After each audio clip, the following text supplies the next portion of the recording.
if you're an institutional portfolio manager, which I was at one time, sometimes your bogey is outperforming, not absolute performance, right? So if the market goes down 70 or 80%, and your holdings go down 40%, you're looking pretty good, but you've just lost a lot of money for your clients, right?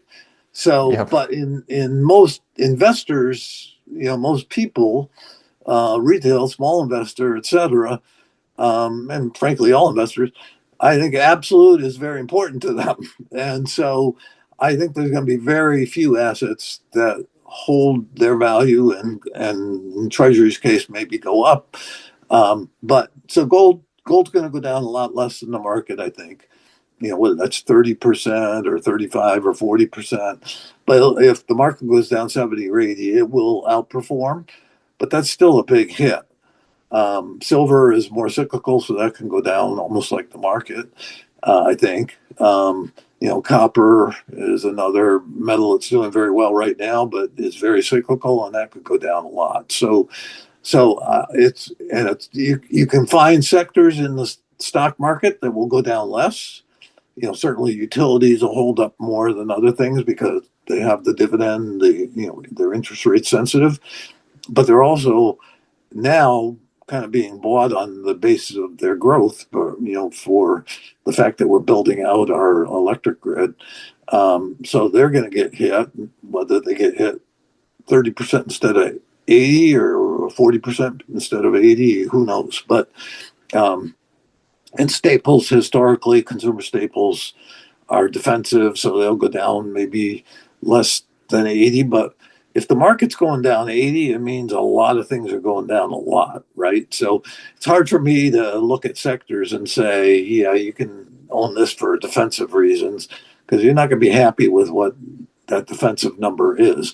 Um, you can certainly be in savings accounts in the bank as long as you stay within the $250,000 FDIC insurance threshold, and that's per institution.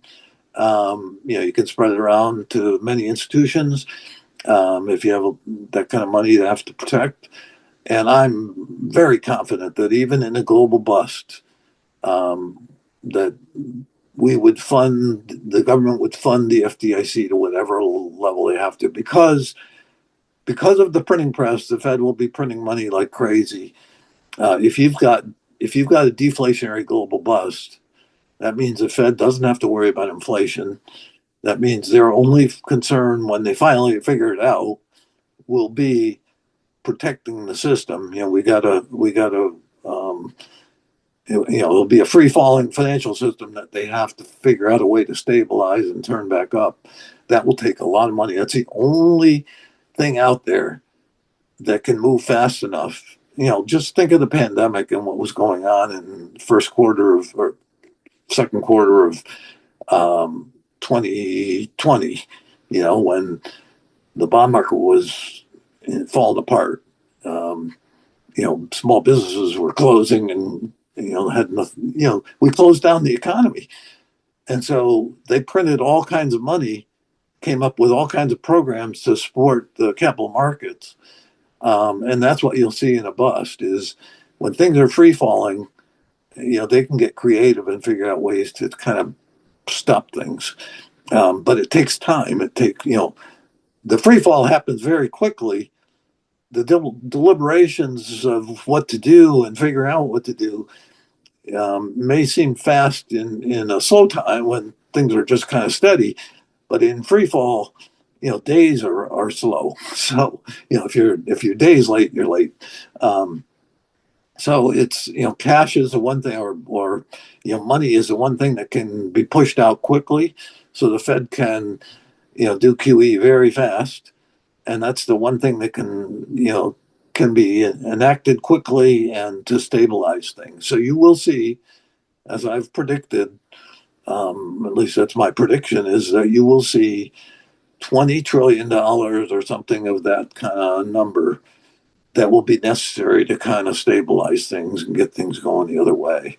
And there's leads and lags, so they're going to overshoot. So, it doesn't mean they needed 20, but they'll be doing 20 because they won't have seen the progress yet, is my guess. And you'll see like similar type numbers or similar type proportionally coming out of all central banks in the world because it's a global bust. So, but in that kind of environment, yeah, stock market or stocks don't work well. Um, Below government guaranteed bonds, it's there's gradations of it. Junk bonds don't work well. Um, Low investment grade bonds don't probably do so well. Maybe high investment grade, double A, triple A, hold up better, but they're still probably down 20%. Um, and you've got um, private credit is going to get hammered. Um, you're going to have problems in pension funds. You're going to have all kinds of issues out there if this comes to pass. And so, yeah, I think it's basically bank accounts within the insured threshold.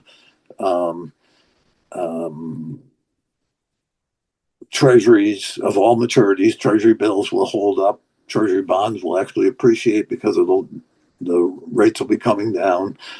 And not much else.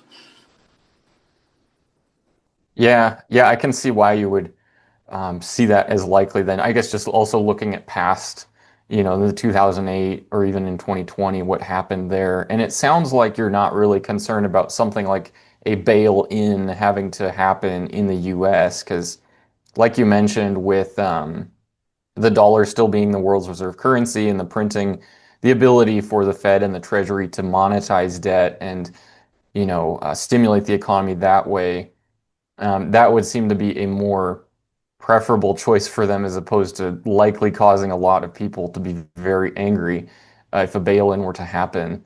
Yeah, Um, plus it's not just they don't want to make people angry. I think we have a tradition here of, and it doesn't help you much if you're trying to revive an economy, um, you know, destroying people's wealth and destroying people's life savings is not exactly going to give you much to work with. So I mean, there's a reason why you don't want to do bail-ins.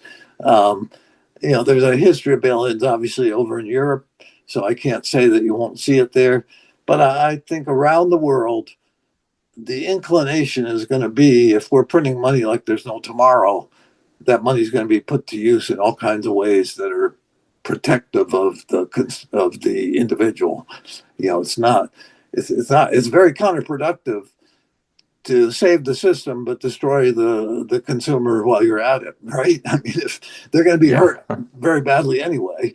But if they were smart enough to put their money in so-called safe places, you don't want to destroy that. So we saw in 2008, for example, that they backstopped money market funds even though they weren't insured. They had the don't break a buck policy, so the government backstopped the money market funds and then took that backstop away after we recovered. I think they would reinstate that, is my guess. You can't know that. The difference between treasuries and the treasuries and the FDIC insured is, the treasuries are explicitly guaranteed and the FDIC too, whereas the other is just a premise that they'll do that again. They don't have to. But I think the odds are that you would see all kinds of programs to make sure that people's assets weren't taken down with the system.